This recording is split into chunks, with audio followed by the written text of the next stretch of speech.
Hello, and welcome to Spokane County Spotlight.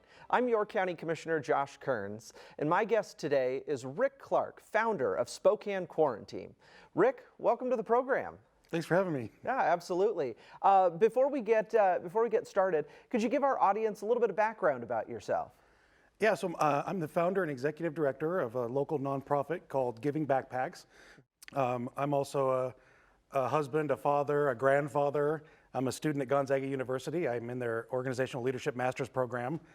Born and raised here in Spokane. I was born into poverty, and so the first 4 decades of my life were a little bit different than they are now. I experienced a lot of hardship and dropped out of high school when I was, in 10th grade. So 28 years as a high school dropout in this town. I definitely had my struggles, but kind of figured it out later in life and discovered that I really liked school and went back to get my degrees and started the nonprofit. So, all right. Could you give us a little bit of background on the Spokane Quaranteam and your involvement with the organization? Yeah. So we were not able to go out and do the outreach work that we normally do with Giving Backpacks, which is fill backpacks full of necessities, and then we go out in groups and we give them to groups of people. And so we weren't able to do that because of the stay-at-home order. And so I was pacing the house and wondering what to do, and my wife was like, why don't you get online, and you've got a following of people, why don't you do something online? And so on March 18th, I posted a video. I was gonna try to raise $200 to give to Pizzerita, and I was gonna try to buy 20 pizzas and have those pizzas delivered to a homeless shelter in town, Hope House. And I thought that'd be a really fun way to knock out two things that were in need, and I could do it safely from home. And so I was trying to raise $200, and that first night, in 15 minutes, we raised $600. And so wow. We were able to bless 2 restaurants and 2 shelters on that very first night. And so I thought, I'm gonna do it again. So the next night, thinking everybody had given as much as they can give, we raised $1,000 the second night. And so to make a long story short, over the next 112 days, we raised $250,000 for over 150 restaurants. And that's kind of how Spokane Quaranteam was born out of this pandemic. That's incredible. Yeah. That is incredible. So I mean, you talked about how you had to shift to this new model during COVID, but how did the restrictions that were put in place, regarding COVID, kind of impact the way that you were able to operate this way? Yeah, what's really cool is that Spokane Quaranteam is built around the pandemic. So the money comes in electronically, so if people at their homes are safe and they're at their homes, they're sending me the money. I'm taking the money and I'm calling a restaurant and I'm ordering the food over the phone and paying over the phone. And then the food is being delivered by one of our volunteer drivers. So we're not out in the public in groups. Everything's virtually done online. And so it's just been a beautiful recipe in the eye of a storm for really good things to happen without having to leave our homes. I think it's also a great example of just what an amazing community we have, too. Right? Yeah. So with you doing this important work over the last year, what would be the message that you'd want to share with the citizens of Spokane?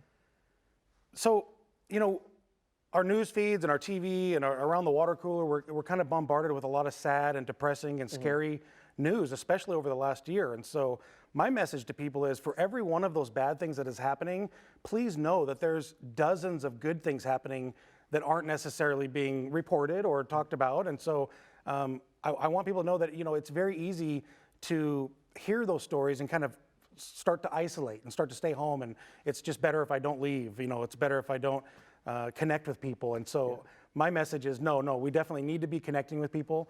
We might be doing it a little bit differently now, but it's still very, very important. And I just want people to know that there is so much good happening out there, far outweighs the bad. So that would be my message. And that's a great uplifting message. I think it's great for people to hear that. Yeah. It really is. Who are some of the community partners that you worked with? Oh my goodness, you have an hour? I have BECU, STCU, teachers credit unions, firefighters credit union, or credit unions got together, Canopy Credit Union, Happy Laundry, Silver Safari. I mean, the list goes on and on and on. Light, I believe light attracts light. So when really good things are happening, people want to be a part of it, and Spokane has definitely stepped up to that. And from what I understand, you partnered with some other nonprofits and other community organizations. Can you kind of share some of the details and the way you were able to collaborate? Yeah, so recently we just collaborated with Big Table, which is a nonprofit helping people in the food industry and the restaurant industry, and Open Doors Family Shelter, the Family Promise Shelter. And so Joe Ader over there at Open Doors is trying to get ahead of the rental crisis that's coming. And so he's got a lofty goal. He's trying to raise a lot of money because we really feel that there might be some new homelessness being experienced once this moratorium is lifted. And so he's raised over $70,000. Spokane Quaranteam partnered with them, and we raised $11,000 in one day just to try to help. And those are going to be matching funds, so we're going to be able to turn that into a lot more than that. And we also partnered with Meals on Wheels. They had their Cinegram fundraiser that they do every year, and they basically came to a standstill and weren't able to do it.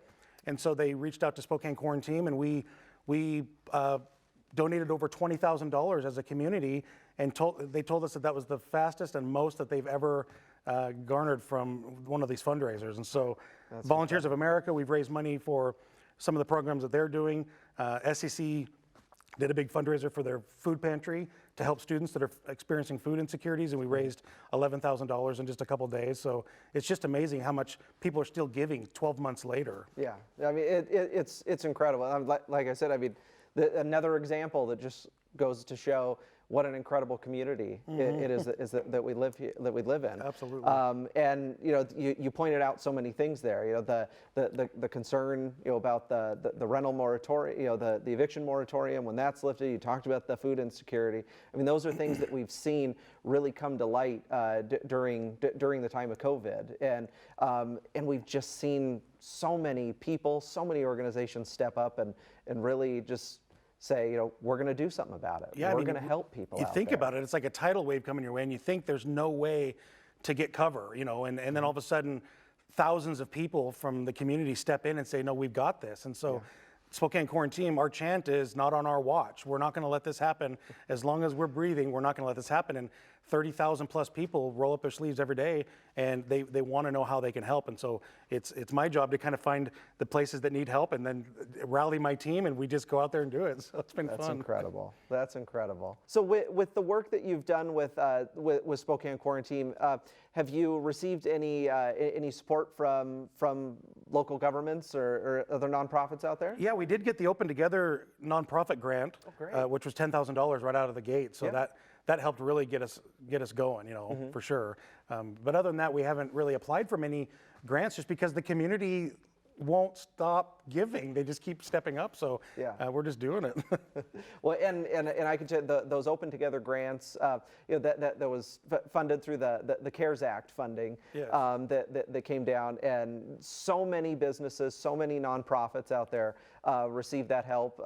And quite frankly, I think it was at a time where so many people, there's so much uncertainty, and with businesses and nonprofits that they were faced with a situation where they're like, can we keep going? Can we continue? And I mean, you said you received $10,000. That there were so many businesses and nonprofits that got that $10,000. And when you have good work that you want to do, but you're afraid that it's going to get shut down because you won't be able to sustain, and somebody swoops in and gives you that money like they did, it launched us into another, and that's when Spokane Quaranteam really took off, because we had that backing, we had that support.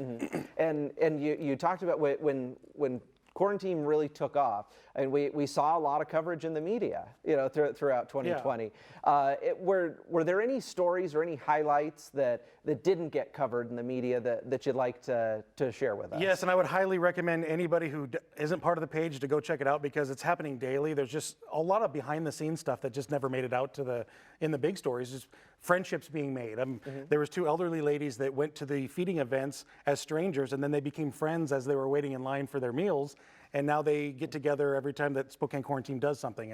And people in the hospitals with severe illnesses and even diagnosed with life-ending illnesses that are saying, Rick, this is the one place that I find peace and I can find happiness. And so we're able to help people. We helped a young mom save her car. She was needing money to pay off her car, and in 3 hours we paid off $4,000 and kept her car for her family and stuff like that. So there's a lot of stuff I started it thinking we were just going to help restaurants, but it's basically humanity at its finest. And I don't know how to explain it other than tell people to go there and watch it, because it happens every day. Somebody will pay $50 at the coffee line and then get on Spokane Quaranteam and say, go to this coffee shop. I just paid for 25 coffees or something, And so that's the kind of stuff that just, we're not able to show it every day, but if you're on that group, you'll see it. So. That's incredible. So essentially what's happening is it's expanding beyond where you started. I mean, where you started, where it was the quarantine that was doing it. Now it's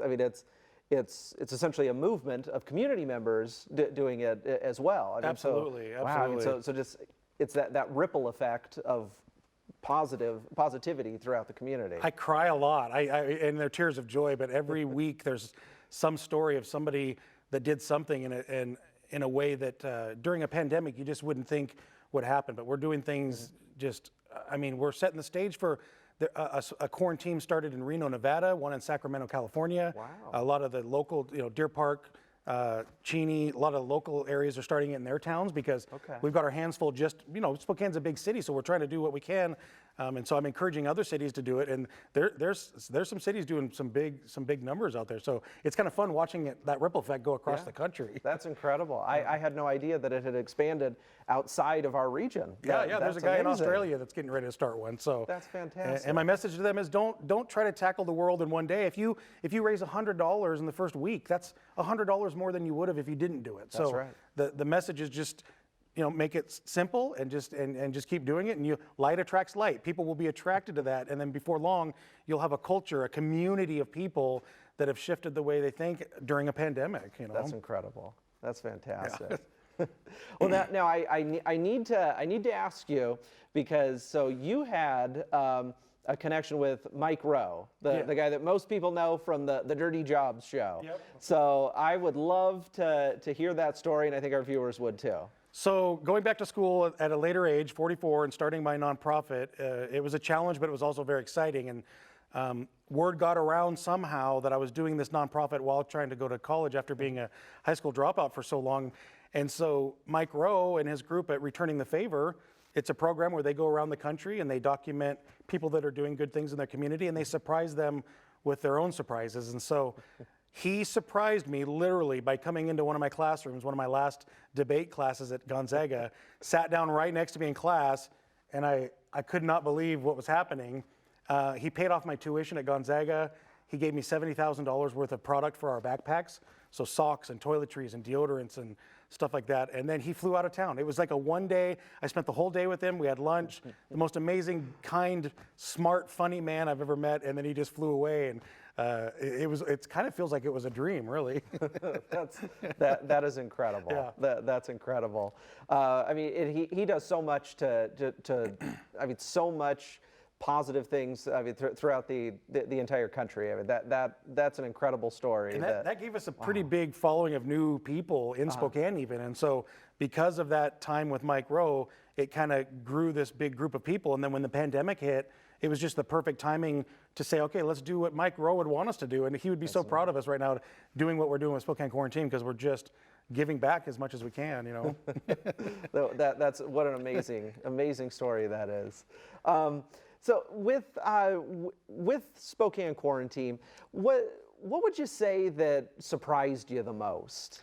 Oh man, there's been so many surprises, but honestly, it's we call it the second wave and the third wave. That's what the group calls it. And so it's not just the one time, $3,000 that I give to a restaurant. Restaurant owners have said, Rick, that $3,000 was amazing. It helped us pay our rent. It helped us pay our employees. But it's the 2 or 3 weeks after that where we were flooded with business that's really helped. And so that really surprised me. I just thought we were going to be every day dumping this money into restaurants' hands and then moving on. And it's actually, the group calls it second and third waves. So people have kept a list of all the places we've helped, and they've made it an effort to go out with their families and spend money at these places. So that's been a huge surprise. And then just the friendships and no fighting. I have a page of 30,000 people, and I've probably removed maybe 3 comments in the whole year that I've had this group. And if you've ever been a big part of a big Facebook community, that's unheard of.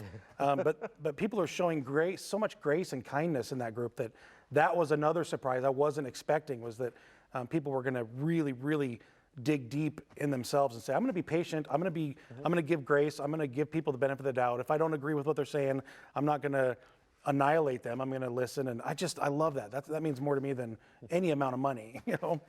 Now you referenced $3,000. Is that sort of the dollar amount you hoped to spend at each location? Yeah, so in the beginning, because the numbers were smaller, we'd give $500 or $700. But now we're very consistently $2,500 to $3,000 per restaurant. We'll buy 200 full price meals because it's very important to us to buy every meal at a full price. I want them to think that 200 people just walked in and bought full price meals.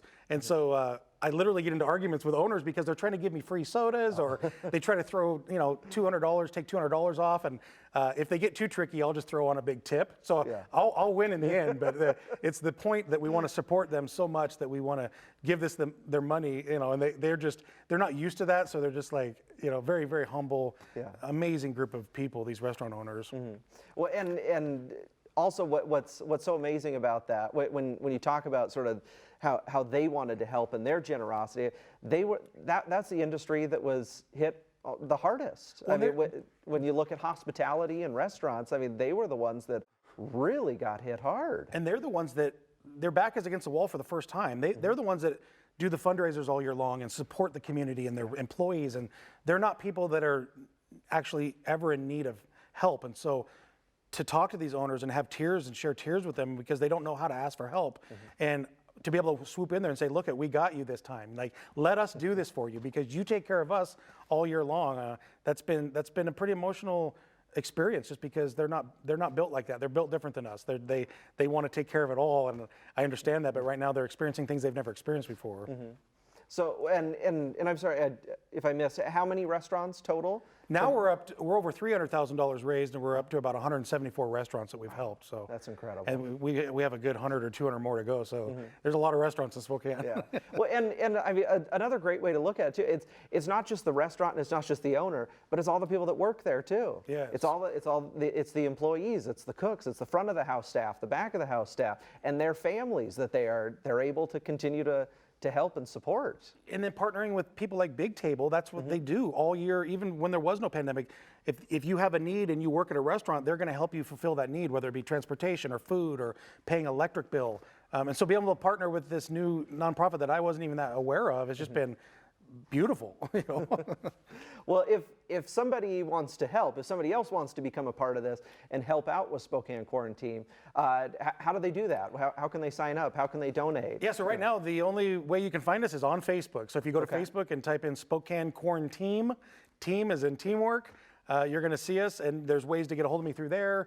helpspokane@gmail.com is the email address if you want to reach out, if you're a business owner and want help or just want to give us some feedback. That's definitely a way to do that too. All right, and you said you said there were some videos on there on the Facebook page, that there was other information that if people just want to learn more and see what you've done, that's all there as well? Yeah, it's all there. Even the very first video that was super awkward and it was March 18th of 2020. It's on there. So everything's in the media section, so you can see we're doing a big road trip tomorrow out to Cheney.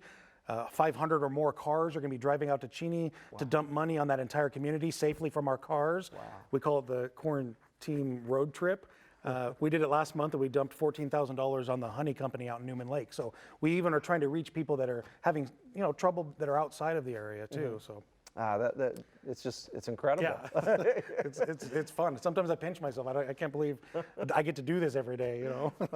Well, so I mean, you've shown how somebody can really make a positive impact on the community, how somebody could really create that ripple effect. If somebody out there said, I want to help my community, I want to start a nonprofit, or I want to create an organization or a movement like this, what type of information would you provide them to say, this is how you can really collectively help your community?